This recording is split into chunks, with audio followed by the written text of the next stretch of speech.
हमारे महापुरुषों ने 108 साल का जो आंदोलन चलाया, राष्ट्रपिता महात्मा ज्योतिराव फुले से लेकर राजर्षि छत्रपति शाहू जी महाराज, डॉक्टर बाबा साहब अम्बेडकर, इनके द्वारा 1 जनवरी 1848 से लेकर 1956 तक आंदोलन चलाया गया। ये जो आंदोलन चलाया गया, इस आंदोलन के पहले बहुजन समाज की स्थिति जो है वो बहुत ही चिंतनीय थी, जिसको महात्मा ज्योतिराव फुले अपने किताब में गुलामी नाम की जो किताब उन्होंने लिखी, उसके प्रीफेस में उन्होंने लिखा कि हमारी समाज की क्या स्थिति है। तो उनके पास विद्या नहीं है, ज्ञान नहीं है, विद्या बिन मति नहीं है, यानी तर्क करने का कोई हुनर, वो तर्क नहीं कर सकते विद्या के बिना। मति नहीं जिसके आधार पर वो कोई सोच करके निर्णय ले सके, अपना मत बना सके। तो कोई मति नहीं है, उसके कारण उनके जीवन में अपने जीवन को या भविष्य को, वर्तमान को, उसके संदर्भ में निर्णय लेने के लिए उनके पास निर्णय लेते हुए कोई नीति नहीं बना सकते। तो विद्या नहीं, मति नहीं, नीति नहीं, इसके लिए उनके जीवन में वो आगे कहते हैं गति भी नहीं। गति का मतलब है परिवर्तन। उनके जीवन में कोई परिवर्तन नहीं है और उनके जीवन में वित्त भी नहीं है। इसके कारण वो इस गुलामी की दलदल में फंसे हुए हैं, ऐसा महात्मा ज्योतिराव फुले कहते हैं। हमारे समाज की आंदोलन या उनके हक अधिकार का आंदोलन जब उन्होंने शुरू किया, तो उन्होंने देखा कि हमारे समाज की ये स्थिति है। तो इसके लिए राष्ट्रपिता महात्मा ज्योतिराव फुले ने हम सब लोगों को हमारी गुलामी का कारण ढूंढते हुए सबसे पहले शिक्षा का अधिकार देने का और स्कूल खोलने का काम किया। तो शिक्षा से यह हमारा आंदोलन या आज की जो भी संविधान की स्थिति है, हक अधिकार है, वह कहां से शुरू हुए? तो शिक्षा से शुरू हुए। फिर हमारे महापुरुषों ने आंदोलन चलाया, उस आंदोलन के बदौलत शिक्षा मिली। शिक्षा के साथ साथ हम लोगों को शिक्षा मिलने के लिए, मुफ्त में शिक्षा मिले, इसके लिए कानून बनाए गए, स्कूल खोले गए। तो मुफ्त में शिक्षा मिलने का अधिकार मिला, स्कूल में प्रवेश मिलने का अधिकार मिला, जिसको हम रिजर्वेशन कहते हैं। तो रिजर्वेशन भी मिला, रिजर्वेशन का अधिकार मिला। नौकरी करने के लिए जो चपरासी से लेकर क्लास 1 है, सेक्रेटरी है, चीफ सेक्रेटरी है, यहाँ तक कि देश का सब सर्वोच्च पद राष्ट्रपति भी है, वो हासिल करने का भी अधिकार मिला। तो इन सारे पदों पर जाने का जो अवसर है, वो भी संविधान के तहत, महापुरुषों के आंदोलन के तहत ही मिला। हम यहाँ बैठकर जो चर्चा कर रहे हैं, बातें कर रहे हैं एक दूसरे के हितों की, तो ये भी अधिकार संविधान ने दिया हुआ ही अधिकार है, जिसको हम मौलिक अधिकार कहते हैं।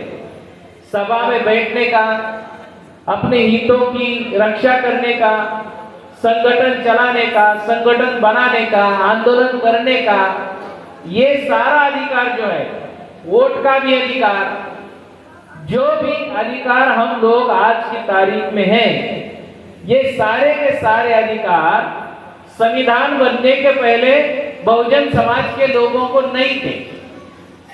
तो महापुरुषों के आंदोलन के तहत हम लोगों को शिक्षा का अधिकार मिला, नौकरी यानी प्रशासन में जाने का अधिकार मिला, हमारे लिए कानून बनाने का अधिकार मिला, और कानून बनाने के लिए हमारे ही लोग संसद में जाकर, विधानसभा में जाकर हमारे लिए, हमारी हितों के लिए कानून बनाकर हमारी समस्याओं का समाधान कर सके। ये कानून बनाने की व्यवस्था, वोट की व्यवस्था किस लिए है?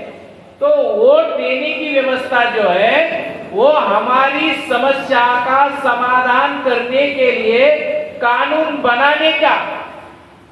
जैसे हमारे पास अगर किसान है, किसानों में बारिश के कारण उनका कुछ नुकसान हुआ है, तो सरकार देखती है, कानून बनाती है, किसानों को राहत देती है।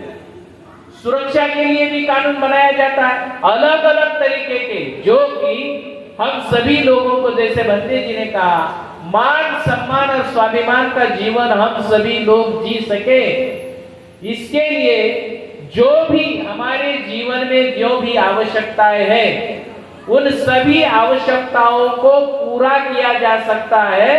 तो कैसे पूरा किया जा सकता है? तो कानून बनाकर पूरा किया जा सकता है। तो कानून बनाने की जो व्यवस्था है, उस व्यवस्था में भी हम लोगों को जाने का जो अधिकार है, वोट के तहत और हमारे प्रतिनिधि चुनने के तहत, ये अधिकार हम लोगों को मिला। इसका क्या मतलब है? तो हम सभी लोगों को मान सम्मान और स्वाभिमान से जीने के लिए जितने भी सारे अधिकार संविधान के तहत मिले हैं, वो सारे अधिकार अपने आप नहीं मिले हैं, वो नहीं थे हम लोगों को। वो मिले किसके बदौलत मिले? तो महापुरुषों ने जो 108 साल, 1-2 साल का नहीं, 108 साल का आंदोलन चलाया, उस आंदोलन के बदौलत ये सारे अधिकार मिले। जैसे कि हमारे लोग नौकरी करते हैं, नौकरी में जाने में भी वो जो भर्ती प्रक्रिया होती है किसी खाते में, तो भर्ती प्रक्रिया करने की भी कानूनन प्रक्रिया बनाई गई, और उसमें एससी के लिए, एसटी के लिए, ओबीसी के लिए सीटें रिजर्व रखी गई। उन रिजर्व सीटों के तहत हमारे लोग नौकरियों में चपरासी से लेकर क्लास 1 तक हो, कलेक्ट्रेट तक हो, सेक्रेटरीट तक हो, जो लोग हमारे लोग अधिकारी के रूप में वहां पर है, तो वो कैसे, किस अधिकार के तहत है? तो रिजर्वेशन का, प्रतिनिधित्व का जो अधिकार है, उस अधिकार के, उस प्रोविजन के तहत अधिकारी है। माया शंकर जी वो प्रोफेसर है, वो प्रोफेसर कैसे बने? अपने आप नहीं बने, उनको स्कूल में शिक्षा मिली, वो दाखिला मिला, प्रवेश मिला, फिर शिक्षा मिली। शिक्षा मिलने के बाद उनको जो स्कूल में जो पोस्ट होती है, वो रिजर्व है, रिजर्व पोस्ट के अंतर्गत उनको नौकरी मिली। बहुत सारे हजारों लाखों लोग हैं बहुजन समाज के, जिनको इस तरीके से नौकरी मिली। इतना ही नहीं, हमारे बहुत सारे लोग चाय की टपरी से लेकर, दुकान से लेकर, बहुत अलग अलग तरीके के व्यवसाय भी करते हैं। जैसे कोई वकील भी है, कोई प्रोफेसर भी है, कोई कॉन्ट्रैक्टर का काम करता है, अलग अलग तरीके के जो है वो बिजनेस करते हैं। ये बिजनेस भी अपने आप नहीं करते हैं। वो जो आर्टिकल 19 है, वो आर्टिकल 19 के तहत कोई भी बिजनेस करने की जो आजादी है, अधिकार है, वो कॉन्स्टिट्यूशन ने दिया, संविधान ने दिया। अगर ये अधिकार, यही तो लड़ाई थी डॉक्टर बाबा साहब अम्बेडकर, तिलक ने कहा था, बड़ी सभा में कहा था, जब डॉक्टर बाबा साहब अम्बेडकर 1919 में उसके पहले आंदोलन चला रहे थे और अंग्रेजों को कह रहे थे कि हम लोगों को भी, जो उस समय विधानसभाओं के चुनाव होने जा रहे थे, या पॉपुलर गवर्नमेंट पॉलिसी के तहत अंग्रेज लोगों ने अलग अलग राज्यों में गवर्नमेंट बनाने का जो फैसला किया था, तो वहां पर लोगों के प्रतिनिधि जाने वाले थे। तो उस समय तिलक ने विरोध किया और अपने भाषण में कहा तिलक ने, तेली, तमोली और कुनबटों को संसद में जाकर क्या हल चलाना है। इसका क्या मतलब है? तेली को, तमोलियों को और कुनबटों को, कुर्मी, उसको संसद में नहीं जाना चाहिए। उसका काम क्या है? उसका काम जाति प्रथा के तहत, मनुस्मृति के तहत उसका काम हल चलाना है, खेती करना है। तो संसद में तो खेती नहीं की जाती, वहां तो कानून बनाए जाते हैं। कानून बनाने का अधिकार धर्म ग्रंथों के आधार पर, मनुस्मृति के आधार पर ब्राह्मणों का है। तो क्या किसानों को उधर जाकर कानून बनाना है क्या? उनका तो कोई अधिकार नहीं है। तो इसका मतलब ये वो कह रहा था कि आपको ऐसा कोई काम करने का अधिकार नहीं है, तो ब्राह्मणों का अधिकार है। तो फिर बाबा साहब ने जब लड़ाई लड़ी तो ये अधिकार मिला। तो ये कोई भी अधिकार जो है आप लोगों को, जो आप आज की तारीख में करते हो, ये सारे के सारे अधिकार फंडामेंटल राइट के तहत, कॉन्स्टिट्यूशन के तहत, संविधान के तहत आप लोगों को मिले हैं। तो ये महापुरुषों के आजादी, महापुरुषों ने जो आपके लिए लड़ाई लड़ी उसके तहत। इतना ही नहीं, एक बात मैं आप लोगों को बताना चाहता हूं, जब ये ब्राह्मणों का, पेशवाओं का राज देश भर में था, तो पेशवाओं का राज था, ये अंग्रेजों का राज आने से पहले 1 जनवरी 1818 को जो भीमा कोरेगांव में लड़ाई हुई, उस लड़ाई में पेशवाओं को हारना पड़ा, 700 लोगों ने उनको हराया। और फिर ये जो पेशवाओं की हार हुई, उसके बाद पेशवाओं का राज चला गया और अंग्रेजों का राज आ गया। वो जो पेशवाओं का राज था, वो राज कैसा था, हमारे लोगों के साथ क्या व्यवहार किया जाता था, तो मैं आपको एक बात बताना चाहता हूं। जो महात्मा ज्योतिराव फुले जी के आंदोलन के संदर्भ में, जब महात्मा ज्योतिराव फुले ने स्कूल खोला था, तो स्कूल में मुक्ता सालवे नाम की एक 10 साल की लड़की पढ़ती थी। तो उस 10 साल की लड़की ने एक निबंध लिखा। तो उस निबंध में उसने लिखा कि हमारे लोगों के साथ, मतलब SC ST के साथ या OBC के लोगों के साथ ब्राह्मण लोग क्या व्यवहार करते थे।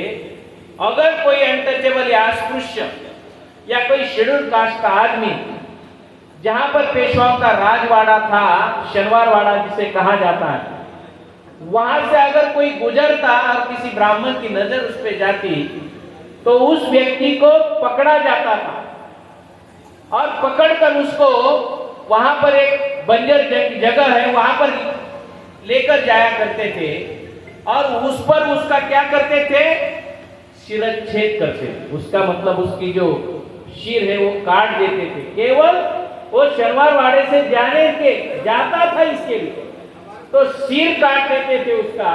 और उस सिर के साथ क्या करते थे, तो मराठी में उसके लिखा है चेंडू फड़ी।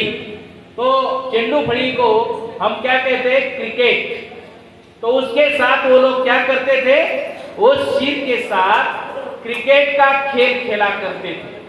इस तरीके की व्यवस्था ब्राह्मणों के राज में थी। तो आप कल्पना करो, ये ब्राह्मणों के राज में ऐसी व्यवस्था थी, उसको परिवर्तित करते हुए महापुरुषों ने 108 साल का आंदोलन चलाकर हम लोगों को ये सारे अधिकार, जीने का भी अधिकार नहीं था, तो डॉक्टर बाबा साहब अम्बेडकर ने आर्टिकल 21 लिखा और 21 में हम लोगों को जीने का अधिकार दे दिया, शिक्षा का अधिकार दे दिया, नौकरी का अधिकार दे दिया। नौकरी में आप लोगों को मिनिमम वेजेस यानी डिमांड वेतन जो है, मिनिमम मजदूरी मिलने का अधिकार भी दे दिया, पेंशन का भी अधिकार दे दिया, इतने सारे अधिकार, व्यवसाय करने का अधिकार दे दिया, इतने सारे अधिकार आप लोगों को दे दिए। तो इन अधिकारों के बदौलत बहुजन समाज के लोगों के मान सम्मान की व्यवस्था है। ये अधिकार संविधान जब लागू हुआ तो हम लोगों को मिले, ये अधिकार कुछ साल तक मिलते रहे, ये अधिकार कुछ साल तक मिलते रहे। आज की तारीख में क्या स्थिति हम लोगों को समझना होगा। साथियों, अगर हम इन सभी अधिकारों की आज की स्थिति देखते हैं तो क्या है, उन्होंने, ब्राह्मणों ने संविधान पर, लोकतंत्र पर कब्जा कर लिया, अलग अलग तरीके से चुनाव अपने हाथ में ले लिया, क्योंकि जब ट्रांसफर ऑफ पावर हुआ तो ब्राह्मणों के हाथ में अंग्रेजों ने सत्ता दी, उस सत्ता से हमारे संविधान को खत्म कर दिया। तो क्या हो गया है, सबसे पहले आप लोगों को बता दूं, उन्होंने लिबरलाइजेशन, प्राइवेटाइजेशन, ग्लोबलाइजेशन की नई नीति लाई, नई आर्थिक नीति लाई। इस नीति के तहत जहां जहां पर हम लोगों को शिक्षा मिलती थी, हम लोगों को नौकरी मिलती थी, वो सरकारी संस्थानों में मिलती, तो ऐसे सारे संस्थानों का निजीकरण कर दिया, प्राइवेटाइजेशन कर दिया। तो प्राइवेटाइजेशन करने से 350 गवर्नमेंट कंपनी थी, गवर्नमेंट सेक्टर थे, तो उन सारे संस्थानों का प्राइवेटाइजेशन कर दिया, तो आपके लिए कोई नौकरी नहीं रह गई। अभी राइट टू एजुकेशन जैसा कानून बनाया, उस कानून के तहत देश भर के सारे प्राइमरी स्कूलों का भी प्राइवेटाइजेशन करने का कानून बनाया। उस कानून के तहत अभी हाल ही में उत्तर प्रदेश में एक साथ 5,000 स्कूल बंद करने का प्रावधान किया गया था। अभी ये तो प्रावधान है, अंदरूनी तरीके से, गुप्त तरीके से कई सारे स्कूल देश भर में लाखों स्कूल बंद कर दिए गए, लाखों, एक दो नहीं। आप अगर 2010-11 की उत्तर प्रदेश सरकार की या देश भर के प्राइमरी स्कूलों का आंकड़ा देखोगे और आज आप अगर देखोगे तो आपको पता चलेगा लाखों स्कूल बंद कर दिए गए। ये राइट टू एजुकेशन के कानून के तहत दिखाया, आपको कानून दे रहे, अधिकार दे रहे, लेकिन स्कूली बंद कर रहे। दूसरी बात जो है, ये नई शिक्षा नीति के तहत एवं एक दूसरा कानून बनाया, सेल्फ एडेड स्कूल नाम का कानून। ये सेल्फ एडेड स्कूल का या अनएडेड स्कूल का कानून बनाया। उस कानून के तहत जो है ये स्कूली शिक्षा का प्राइवेटाइजेशन किया जा रहा है बहुत ज्यादा मात्रा में, और ये प्राइवेटाइजेशन के तहत जो है हमारे लोगों की शिक्षा को रोका जा रहा है। दूसरी बात है, जो हमारे लोग पेंशन लेते थे, अभी अभी इसी साल एक कानून बनाया, इसी साल कानून बनाया, 2004 में एक कानून बनाया, उसको न्यू पेंशन स्कीम कहते हैं। उस न्यू पेंशन स्कीम के तहत जो है वो 2004 के बाद या 2005 से जो लोग नौकरी में आए उन लोगों को पेंशन खत्म कर दी। अभी इस साल कानून बनाया, जो फाइनेंस बिल 2025 का फाइनेंस बिल है, उस फाइनेंस बिल के तहत ये कानून बनाया गया कि किसी भी कर्मचारी को पेंशन देना ये अभी सरकार की जिम्मेदारी नहीं रहेगी। तो इसका मतलब क्या है, 2004 के पहले भी जो कर्मचारी है अभी रिटायर हो रहे हैं या होने वाले हैं, उनको भी किसी को पेंशन नहीं मिलेगी। इस तरीके का कानून बनाया। तो इसका मतलब क्या है, आपकी शिक्षा को खत्म किया जा रहा है, आपकी नौकरी को खत्म किया जा रहा है, आपके वेतन को खत्म। वेतन को कैसे खत्म कर दिया, तो भर्ती बंद है, कहीं पर भी गवर्नमेंट सेक्टर में कहीं पर भी भर्ती प्रक्रिया नहीं। 2010 से भर्ती प्रक्रिया लगभग बंद कर दी गई है, तो भर्ती नहीं होती है, होती भी है तो कॉन्ट्रैक्ट लेबर के तहत होती है, कॉन्ट्रैक्ट पे भर्ती होती है। कॉन्ट्रैक्ट पे भर्ती होती है तो 5,000 से लेकर ज्यादा से ज्यादा 10,000 तक का वेतन दिया जाता है। 10,000 से ज्यादा तो वेतन नहीं दिया जाता है।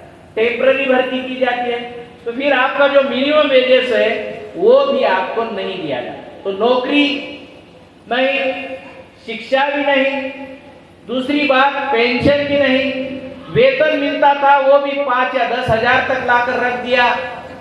उसके साथ साथ उन्होंने ये कांग्रेस और बीजेपी ने और जो ब्राह्मणों ने के द्वारा बनाए गए सारी पार्टीज है, उन पार्टियों ने मिलकर ये कानून बनाया, फॉरेन डायरेक्ट इन्वेस्टमेंट का कानून लाया। फॉरेन डायरेक्ट इन्वेस्टमेंट के कानून के तहत हमारे लोग जो छोटे छोटी दुकानें चलाते थे, तो उन्होंने जो अमेज़न नाम का एक संस्था को भारत में लाया, फ्लिपकार्ट आया, पेटीएम आया, स्नैपडील नाम का आया, ये बहुत सारे आए। इसके तहत क्या हो गया, तो ये जो रिटेल मार्केटिंग है, खुदरा बाजार, वो खुदरा बाजार अभी इन बड़ी बड़ी कंपनियों के हाथ में दे दिया। तो इसके कारण आप लोगों के किसी दुकान में कोई ग्राहक आता नहीं है। जो कुछ भी चीज चाहिए आदमी कहां से लेता है, वो ऑनलाइन पे खरीदी करता है। तो हमारे लोगों का छोटा मोटा व्यापार है वो भी बंद कर दिया। ये किस लिए बंद कर दिया, क्योंकि आपके पास जो पैसा आता था ये तो नौकरी से आता था, रोजगार से आता था, वो बंद हो गया। पेंशन से आता था वो बंद हो गया। व्यापार से आता था वो बंद कर दिया। तो ये सारा वित्त बंद कर दिया। दूसरी बात, आपकी शिक्षा को बंद कर दिया। शिक्षा से प्राइमरी एजुकेशन का प्राइवेटाइजेशन कर दिया, मिडिल एजुकेशन का प्राइवेटाइजेशन कर दिया, हायर एजुकेशन का प्राइवेटाइजेशन कर दिया। तो आपकी जो शिक्षा है उसको खत्म, आपके नौकरी को खत्म, आपके वेतन को खत्म कर दिया। अभी आपका जो वोट का अधिकार था, वो वोट का अधिकार जो है वो भी ईवीएम से खत्म कर दिया। आप जिसको वोट देते हैं वो उसके खाते में जमा नहीं होता है, तो दूसरे के खाते में चला जाता है। जिसको आप चुनना चाहते हैं वो चुनकर आता नहीं है, जिसको आप चुनना चाहते नहीं है वही चुनकर आता है। तो आपका वो वोट का अधिकार भी खत्म कर दिया।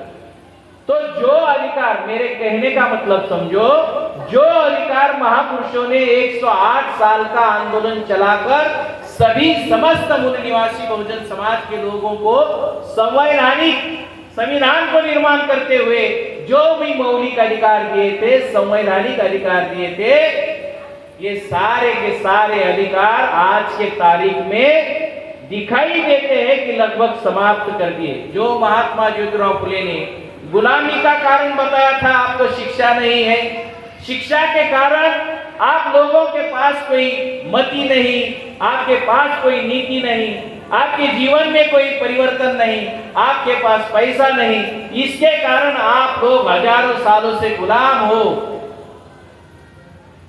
दरदरता से, बर्बरता से आपके जीवन भरा पड़ा है। ये जो व्यवस्था थी, ये व्यवस्था लाके रखी है, ये है आज की तारीख में व्यवस्था। इसका परिणाम ये सारा खत्म होने से, ईवीएम खत्म, ईवीएम से आपके वोट का अधिकार, आपके प्रतिनिधि आपके लिए कोई कानून बनाते नहीं, आपकी सुविधा के लिए नहीं, आपको राहत देने के लिए नहीं, आपकी शिक्षा के लिए नहीं, आपके नौकरी के लिए। एक सर्वे रिपोर्ट ये कहता है, शिक्षा के बारे में आपको बता दूं, एक सर्वे रिपोर्ट ये कहता है कि 1981 में, 1981 में जो आदमी ग्रेजुएट, पोस्ट ग्रेजुएट था, ऐसे 80% लोग हैं, ऐसे 80% लोग हैं, उनके बच्चे 10वीं तक भी नहीं पढ़े। जिसका बाप 1981 में ग्रेजुएट था, उसका बेटा आज के तारीख में 10वीं तक नहीं पढ़ा हुआ है, और 10 साल से उसका पोता अनपढ़ रहे। 1981 में जो आदमी ग्रेजुएट था, आज की तारीख में 10 साल में उसका बेटा अनपढ़ रहेगा। कैसे अनपढ़ रहेगा? ये जो न्यू एजुकेशन पॉलिसी है या जो नई शिक्षा नीति है, उस नई शिक्षा की नीति के तहत आपको अगर नर्सरी में या प्ले ग्रुप में भी एडमिशन लेना है तो आज की तारीख में 25,000 रुपए कम से आपका एडमिशन नहीं होता अच्छी स्कूलों में। अगर आपको अच्छी स्कूल में पढ़ाई देनी है, प्राइवेट स्कूल में, तो आपको कितना फी भरना पड़ता है? 25,000। एक सर्वे रिपोर्ट ये कहता है कि 2030 तक 10वीं कक्षा तक, इंटर तक की जो फी है वो कम से कम 15 लाख रहेगी, 30 लाख रुपए भी हो सकती है। यानी आपको अगर आपके किसी बेटे को, पोते को, बेटी को पढ़ाना है, 10वीं तक पढ़ाना है, तो आपको कितना पैसा देना होगा? 15 लाख से 30 लाख रुपए। यहाँ बैठे सभी मेरे भाइयों को मैं ये पूछना चाहता हूँ, कितने लोगों के पास अपने बेटी को, अपने पोते को, अपने बेटे को पढ़ाने के लिए 15 लाख रुपए की राशि है? जरा हाथ उठाकर बताओ, कितने लोगों के पास है? आपके किसी के पास 15 लाख रुपए नहीं है 10वीं तक पढ़ाने के लिए। इसका क्या मतलब है? आप अपने बेटे को, पोते को नहीं पढ़ा सकते।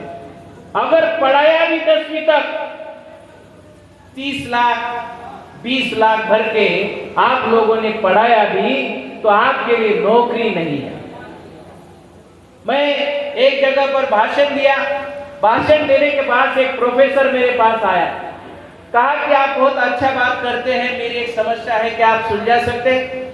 मैंने कहा हाँ बोलो, क्या समस्या है? उसने कहा मेरा बेटा जो है 3 साल हो गए IIT बॉम्बे से ग्रेजुएट हो गया है, उसको नौकरी नहीं है, उसको कोई काम नहीं है, आप उसको कोई काम दे सकते हैं? अभी IIT जो पढ़ा हुआ है, जो सबसे ज्यादा बढ़िया शिक्षा हम लोग मानते हैं, IIT भारत भर में सबसे ज्यादा जो मानी जाने वाली संस्था है बॉम्बे IIT, उस संस्था से ग्रेजुएट इंजीनियर हुए बेटे को, लड़के को कोई नौकरी नहीं मिल रही, उसको नौकरी नहीं मिल रही, चपरासी की भी नहीं मिल रही है। आपके 10वीं वाले को कौन सी नौकरी मिलेगी? अगर नौकरी नहीं मिलेगी तो क्या है? कोई काम नहीं, कोई रोजगार नहीं मिलेगा, ये है स्थिति।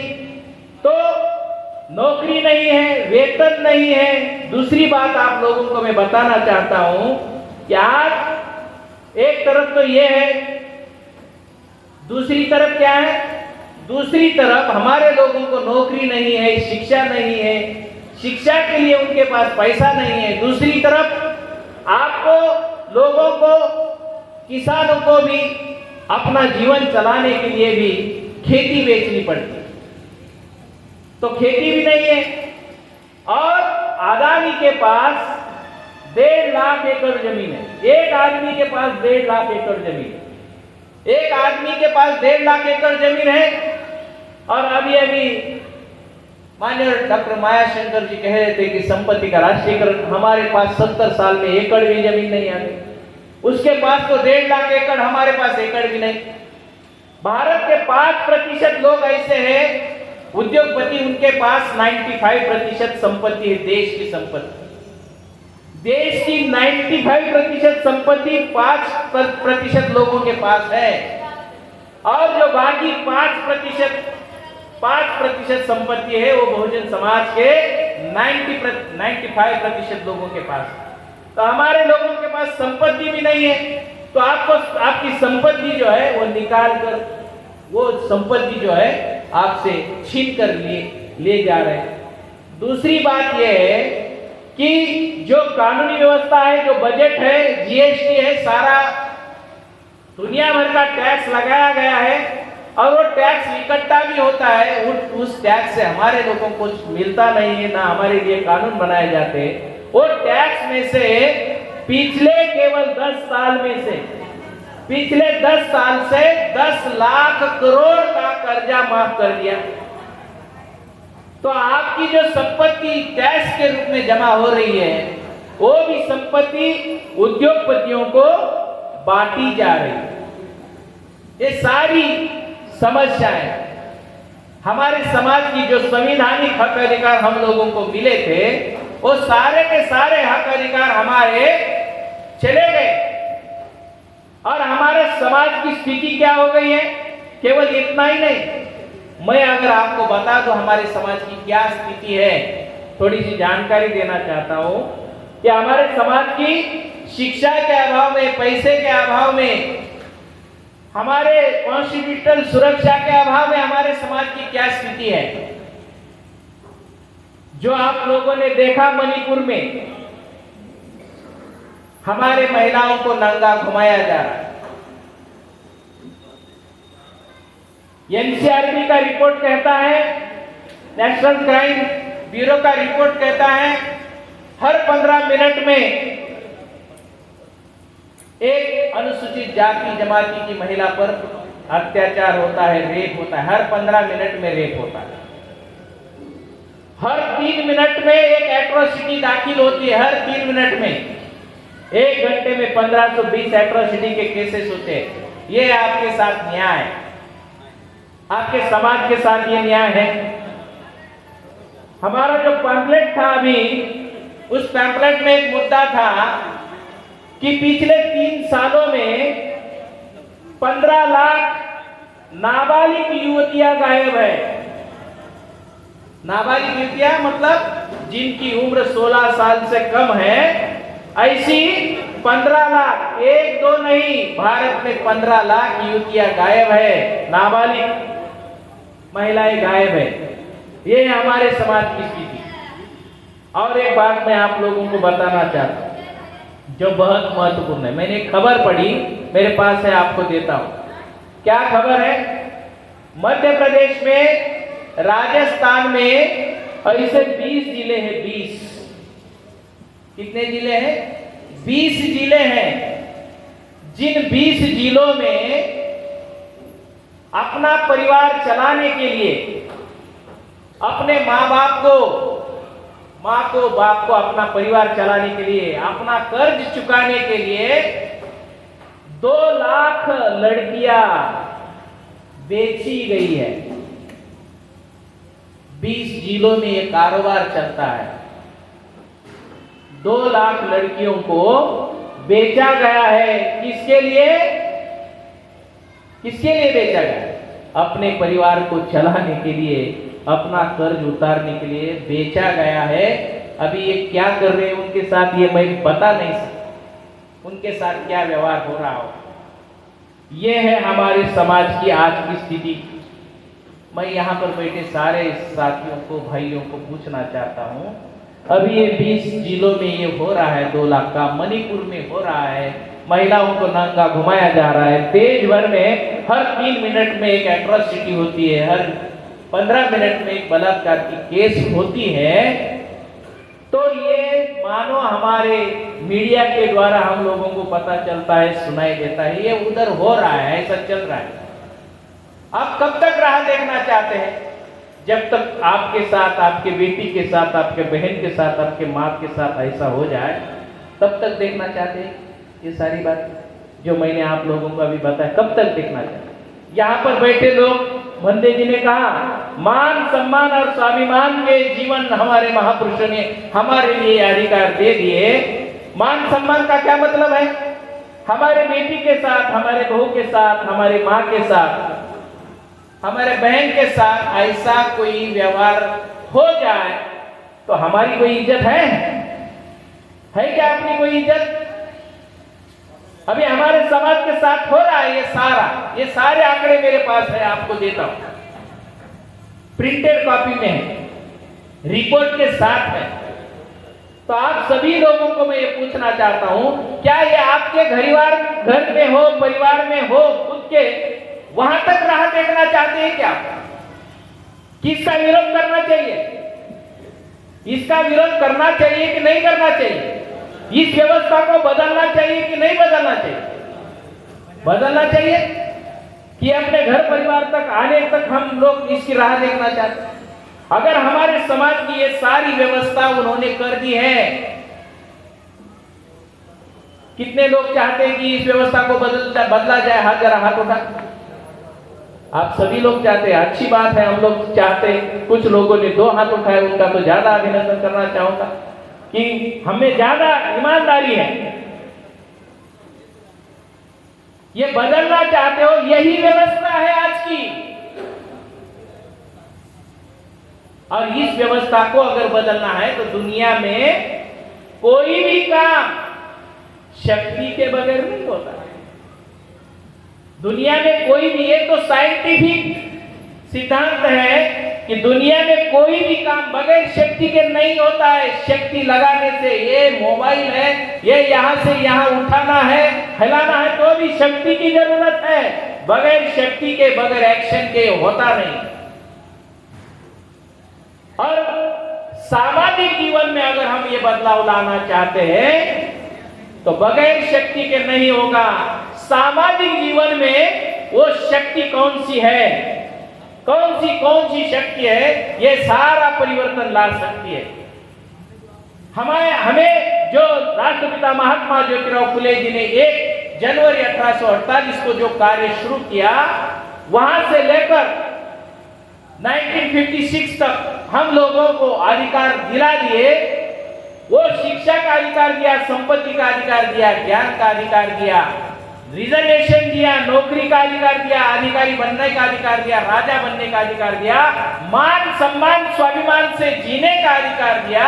जो अधिकार हमारे महापुरुषों ने दिया वो भी उन्होंने मेहनत करते हुए संगठन शक्ति से ही दिया। संगठन शक्ति से ही हमारे जीवन में परिवर्तन लाया। अभी आज के तारीख में जो हमारे साथ हो रहा है, हमारे समाज के साथ हो रहा है, जो हमारे साथ जिन्होंने व्यवहार हो रहा है, मुस्लिम भाइयों का हम देखते सरेआम मॉब लिंचिंग किया जाता है, उनकी संपत्ति लूटी जा रही है। ये भी एक है कि वक्फ के नाम पर उनकी जमीनों को हड़पने का काम किया जा रहा है। आदिवासियों को नक्सलाइट के नाम पर मारा जा रहा है, उनके साथ भी इसी तरीके का व्यवहार किया जा रहा है। तो ये सारा जो बदलना है तो वो संगठित शक्ति से ही बदला जा सकता है, और संगठित शक्ति के बगैर ये कोई भी काम नहीं हो सकता।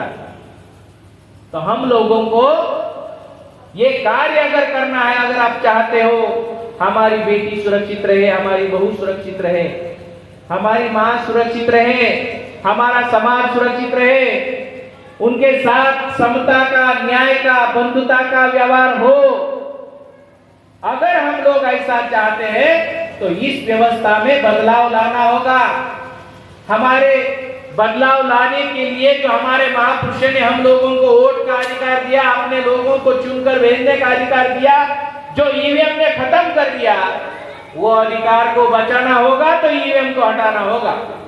और ये सारा काम जो है ये अकेले से किसी से नहीं होगा, ये केवल और केवल संगठित शक्ति से हो रहा है, हो सकता है। और ये संगठित शक्ति बनाने का काम माननीय मेश्राम साहब कल आज से नहीं 45 साल से अपनी जिंदगी लगाकर कर रहे हैं। एक दो दिन से नहीं, 45 साल से, उम्र भर। मान लो मैंने एक दिन काम किया, उधर से इधर आया, कोई आदमी एक दिन दिया, 2 दिन दिया। एक दिन देना, 2 दिन देना अलग बात है, अपनी पूरी जिंदगी देना अलग बात है। उन्होंने तो इस काम के लिए अपनी सारी पूरी जिंदगी दी है, केवल एक कार्य के लिए दिए, किसी और कार्य में, केवल एक कार्य के लिए। और आज भी कभी भी आप उनका भाषण सुनेंगे तो एक ही बात कहते रहते, हम लोगों को गांव देहात तक, बूथ लेवल तक क्या बनाना होगा? संगठन बनाना होगा। तो संगठन बनाए बगैर, शक्तिशाली संगठन बनाए बगैर और शक्ति का उपयोग किए बगैर हमारे किसी समस्या का समाधान नहीं होगा। ये बात वामसेक के हर कार्यकर्ताओं ने और इस गुलामी से मुक्त होने की सोचने वाले हर व्यक्ति ने यही सोच होनी चाहिए कि ये कार्य केवल संगठित शक्ति से हो सकता है। अभी दूसरी बात है, कुछ लोग जो है अलग अलग संगठनों में काम करते हैं। हमने सोचा कि लोग अलग अलग संगठनों में काम करते हैं, ये भी संगठित होने में बाधा है। अगर हमारे लोग संगठित हो रहे, पर गुटों में संगठित हो रहे, अलग अलग संगठन में अगर संगठित हो रहे, तो भी वो समाज को, शक्ति को विघटित ही कर रहे हैं। हर जाति का संगठन है, जाति का अगर संगठन है, जाति खुद एक संगठन है और जाति एक संगठन है, इसके कारण एक जाति दूसरे जाति से नहीं जुड़ती है तो समाज का संगठन नहीं बनता है। और एक जाति के संगठन के आधार पर शक्ति नहीं बनती है, बगैर शक्ति के कोई परिवर्तन नहीं किया जा सकता, समस्या का समाधान नहीं किया जा सकता। तो जाति के आधार पर बनाए गए, इस व्यवस्था के द्वारा बनाए गए संगठन को भी तोड़ना होगा, जातियों को, जाति की व्यवस्था को खत्म करना होगा, समाज का निर्माण करना होगा। तो उसी तरीके से जो अलग अलग संगठन में लोग काम करते हैं तो समाज को संगठनों में बांट देते हैं, शक्ति विहीन कर देते हैं। तो इन छोटे छोटे संगठनों को भी समस्या सुलझाने के लिए, इकट्ठा लाने के लिए काम करना होगा। तो हमने बहुजन क्रांति मोर्चा बनाया। बहुजन क्रांति मोर्चा किस लिए बनाया? समाज के हितों का काम करने वाले लोगों को संगठित किया जाए। तो हम ये सोचते हैं कि समाज में अलग अलग संगठन भी नहीं बनने चाहिए, अगर बने हुए हैं तो समस्या को समझाने के लिए उनको इकट्ठा लाना चाहिए, तो अलग संगठन नहीं बनाना चाहिए।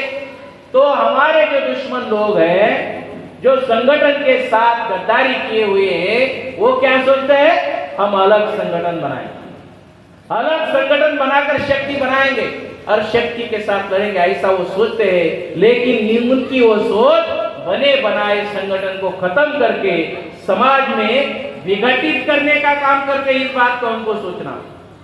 और ऐसे किसी भी विचार को, कि जो विचार हमारे समाज को विघटित करने का कार्य करता हो, ऐसे किसी भी विचार का हम लोगों को साथ नहीं देना चाहिए, क्योंकि संगठित शक्ति से ही हमारी सारी समस्याओं का समाधान हो सकता है। तो केडर का क्या मतलब है? केडर कौन है? केडर वही है जो ये सोचता है कि ये कार्य केवल संगठित शक्ति से ही होगा। तो संगठित शक्ति बनाए रखना और उस संगठित शक्ति को बढ़ाना, यही केडर का कार्य, यही असली केडर है। केडर का मतलब केवल भाषण करना, केडर का मतलब लोगों का केडर करना, इतिहास बताना, ये केडर का मतलब नहीं है। किसी भी परिस्थिति में संगठन को विघटित नहीं होने देना, यही संगठन केडर का कार्य है। और गद्दारों का क्या काम है? गद्दारों का काम है दुश्मनों के इशारे पर। दुश्मन ये जानता है, दुश्मन क्या जानता है? दुश्मन ये जानता है कि हम 3% है और ये समाज कितना है? 90%, 85% है। अगर ये 85% है तो 3% लोग 85% लोगों का सामना नहीं कर सकते हैं, तो उनको परास्त भी नहीं कर सकते। किस आधार पर परास्त कर सकते हैं? एकमात्र आधार पर परास्त कर सकते हैं, उनको गुलाम बनाए रख सकते हैं, उनकी संगठित शक्ति नहीं होने दें। हमारी संगठित शक्ति ना बने, यही उनका उद्देश्य है। और इस उद्देश्य के लिए वो हमें विघटित करने का, वो हमारे संगठन को तोड़ने का, हमारे संगठन के लोगों को संगठन से बाहर, संगठन में ना आ जाए। एक तो ये काम करते हैं कि संगठन में ही ना आ जाए, उसके लिए अलग अलग कार्यक्रम लगाते हुए वो हमारे लोगों को, जैसे कि डॉक्टर मायाशंकर साहब ने कहा कि उनको इधर संगम नहाने के लिए भेजो, कावड़ के लिए भेजो, दूसरी जगह भेजो का। क्यों? क्योंकि हमारे लोग संगठित ना होए, संगठित ना हो जाए, इसके लिए वो प्रयास करते रहते हैं। तो हम लोगों को इस बात को समझना होगा कि हमारे समाज का संगठन बनाना, संगठित रहना और संगठन को बढ़ाना, यही हमारे हितों में है। और इसके लिए हम लोगों को काम करना होगा। ये काम करने के लिए हम लोगों को इस बात को समझना होगा कि संगठित शक्ति के बगैर SC, ST, OBC, NT, DNT, VJNT और इनसे कन्वर्टेड जो मूल निवासी लोग हैं, इन सभी लोगों की संगठित शक्ति को हम लोगों को इकट्ठा करना होगा। और अगर हम इसको इकट्ठा करते हैं, संगठित शक्ति को बनाते हैं, तो संगठित शक्ति से उपयोग और प्रयोग से हम लोगों को हमारे हक अधिकार, जैसे हमारे महापुरुषों ने हमें कॉन्स्टिट्यूशनल राइट, मौलिक अधिकार दिए, वो हम फिर से हासिल कर सकते हैं, उनकी सुरक्षा कर सकते हैं। अभी हम देखते हैं कि हमको विघटित करने के लिए दुश्मन क्या प्रयास करता है। दुश्मन या तो हम लोगों को संगठित ना हो, ये काम करता है। दूसरा काम दुश्मन क्या करता है? कंफ्यूज करने का काम करता है। दूसरा काम क्या करता है? हमारे लोगों को लालच देने का। डॉक्टर बाबा साहब अम्बेडकर कहते हैं कि हम लोगों को, मुझे, डॉक्टर बाबा साहब अम्बेडकर ये कहते हैं कि मुझे कौन से लोग चाहिए? अगर कोई विद्वान है, विद्वान नहीं है तो भी चलेगा, कोई होनहार है, नहीं है तो भी चलेगा। मुझे अगर होनहार नहीं है तो भी चलेगा, विद्वान नहीं है तो भी चलेगा। उसकी जो कमी है, वो बुद्धि की जो कमी है, ज्ञान की जो कमी है, उसकी भरपाई नहीं कर दूंगा। लेकिन मुझे कौन से लोग चाहिए? मुझे ईमानदार एवं निष्ठावान लोग चाहिए। मुझे इस आंदोलन के लिए, ये जो आंदोलन हम लोग चला रहे हैं, उस आंदोलन के लिए ईमानदार लोगों की, निष्ठावान लोगों की जरूरत है। डॉक्टर बाबा साहब अम्बेडकर किसे निष्ठावान कहते हैं, ये भी समझना होगा। बाबा साहब अम्बेडकर कहते हैं जो बिकता नहीं है, जो बिकता नहीं है, जो लालची नहीं है और जो लोभी नहीं है, जो लोभी नहीं है, जो लालची नहीं है और जो बिकता नहीं है, ऐसे लोग, जो बिकता है ऐसे लोगों का कोई उपयोग नहीं। मतलब जो बिकता है, जो लोभी है, जिसके पास लालच है, उसका कोई उपयोग नहीं आंदोलन में। क्यों? क्योंकि लालच के आधार पर, लोभ के आधार पर, बिकने के आधार पर दुश्मन उनको खरीद सकता है और खरीद कर हम लोगों को क्या कर सकता है? कमजोर कर सकता है। तो ऐसे लोग जो है, इन्हीं को डॉक्टर बाबा साहब अम्बेडकर, इन्हीं को गद्दार कहा जाता है कि जो लोभ में आकर, लालच में आकर या समाज को और अपने आप को बेच देता है, पैसे के लिए, अपने महत्वाकांक्षा के लिए। एक तो हमारे लोगों को खरीद लेते हैं, दूसरा एक काम करते हैं कि कंफ्यूजन करने का काम करते हैं। जो लोग समाज में हम लोगों को कंफ्यूजन करने का काम करते हैं, उससे भी संगठन में विघटन होता है या उससे भी संगठन होने में बाधा पैदा होती है। तो जो अभी यहाँ पर जो बामसेट नाम का BAMSEF नाम का संगठन बनाया, बामसेट, SEF। अभी बचपन में जब एक बिस्कुट आता था, उस बिस्कुट का नाम था पार्ले जी। आप लोगों ने सुना होगा। ये पार्ले जी बिस्कुट का ब्रांड है। तो बहुत ज्यादा ब्रांड होने के बाद उसका एक डुप्लीकेट आ गया। उसका नाम था परेल जी, PARLE, परेल जी ऐसा नाम का बिस्कुट आता है। तो ये परेल जी जब छोटे बच्चों को दिया जाता है तो उसको पता चलता है ये पार्ले जी नहीं ये परेल जी है, तो वो उसको फेंक देता था और कहता था नहीं नहीं ये परेल जी मुझको नहीं चाहिए, मुझको क्या चाहिए, पार्ले जी चाहिए। तो परेल जी क्यों आता था, तो पार्ले जी का जो क्रेडिट है वो क्रेडिट कैश करने के लिए, लाभ उठाने के लिए परेल जी आता था। तो परेल जी और पार्ले जी में कुछ नहीं, स्पेलिंग का खाली ई का फर्क है, सी का फर्क है, सी और एस का फर्क है। इधर BAMCEF है, उधर BAMSEF है।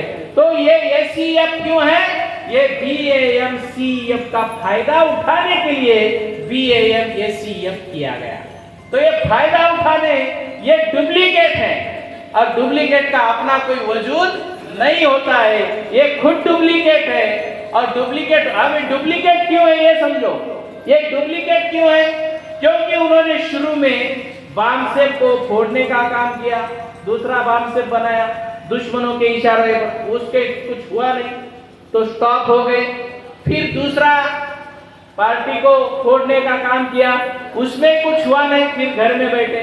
घर में बैठने के बाद दुश्मनों ने पूछा होगा भाई 1 साल हो गया, 2 साल हो गया, अरे तुम कुछ कर नहीं पा रहे, हमने सारा तुम्हारा इधर का केस का रफा दफा करने का काम किया, तुमको मदद करने का काम किया, और तुम कह रहे थे कि मुझे मदद करो, मैं बामसेब को तोड़ूंगा, मैं पार्टी को खत्म कर दूंगा, वो तो तुमसे नहीं हो पा रहा है, तुम क्या कर रहे हो।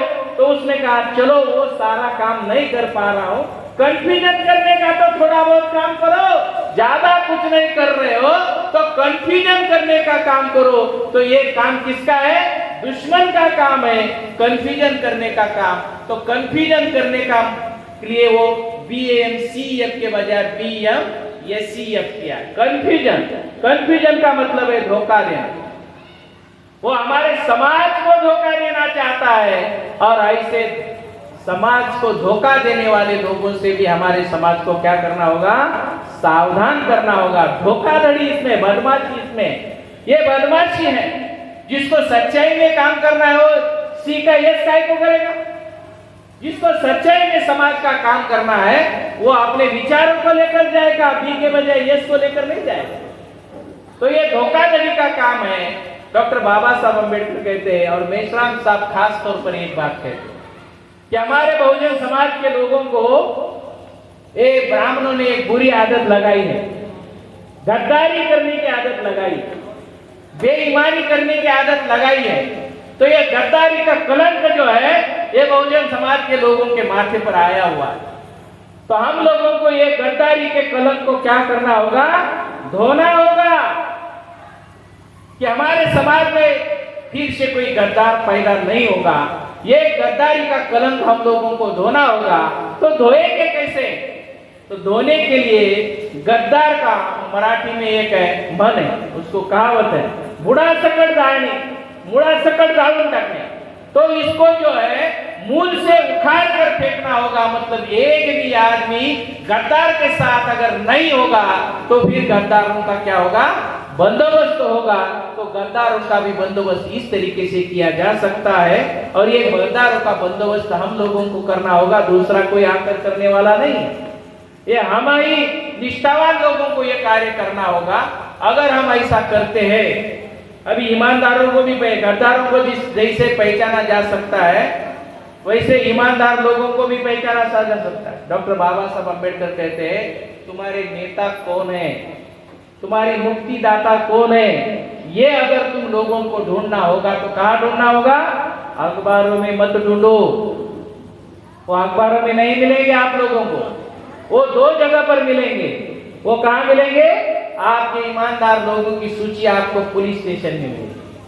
आपके समाज में लड़ने वाले, समाज के हितों के लिए लड़ने वाले लोगों के नाम कहाँ पर होंगे, पुलिस स्टेशन में होंगे।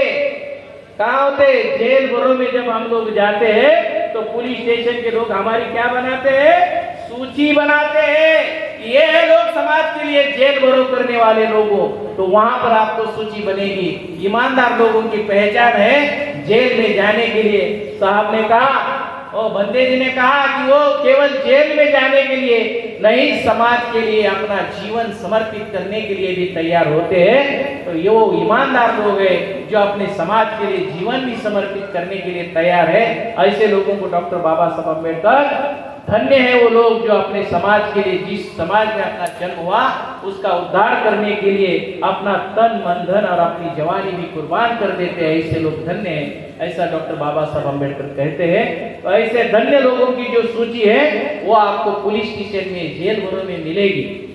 तो हम देखते हैं भारत मुक्ति मोर्चा के लोग हैं, सहयोगी संगठन के लोग हैं, ये इन्हीं समस्याओं को लेकर क्या करते हैं, रास्ते पर उतरते हैं, आंदोलन करते हैं, और आंदोलन करने के बाद उनकी सूची वहां पर बन जाती है।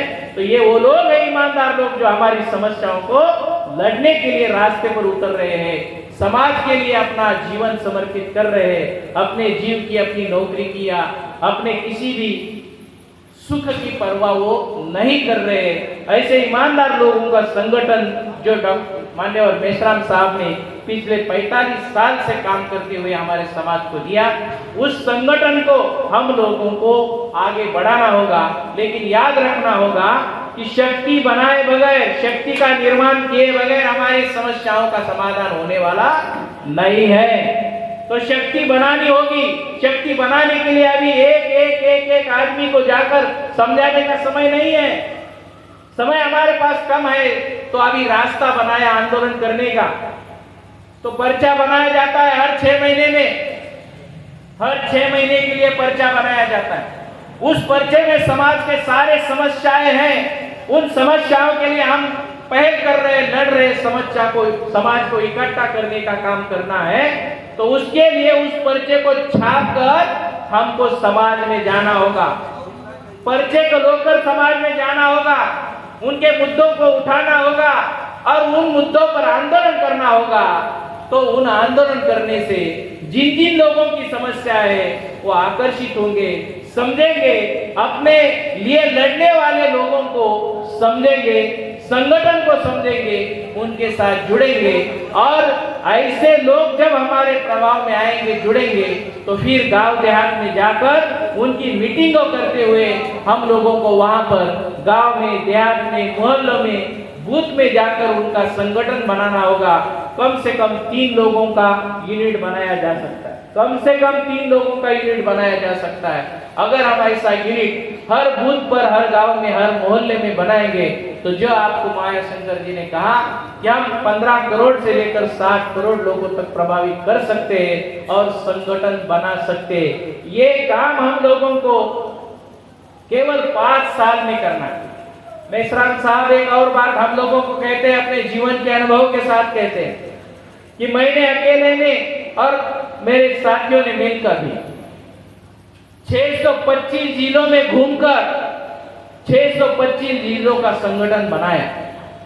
अगर एक जिले में एक भी आदमी ईमानदार है और वो चाहता है कि ये परिवर्तन हो जाए, तो 1 साल में वो जिला लेवल का संगठन खड़ा कर सकता है, हर गांव में जाकर संगठन खड़ा कर सकता है, बशर्ते उसको ईमानदारी से काम करना होगा।